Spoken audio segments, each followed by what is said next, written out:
Hello everyone. Let me demonstrate how our Morse code prop works. The default password is set to Sirax props. When you place an order, simply let us know your desired password, and we will pre-configure it for you. So, how do you enter the password? Players need to find the Morse code chart and use it as a reference.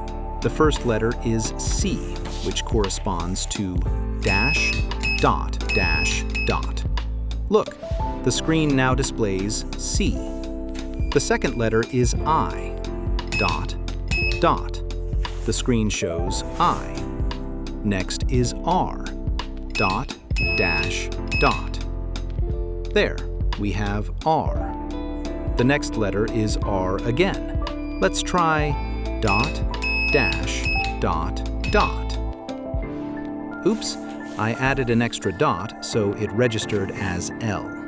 In this case, we can press the button on the right to backspace. Then we re-enter R. Dot, dash, dot.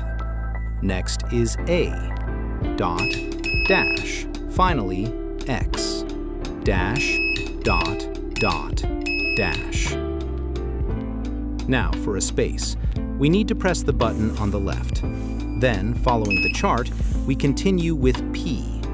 Dot, dash, dash, dot. R. Dot, dash, dot. O. Dash, dash, dash. P. Dot, dash, dash, dot. S. Dot, dot, dot. Okay, success. The electromagnetic lock releases and the light turns on.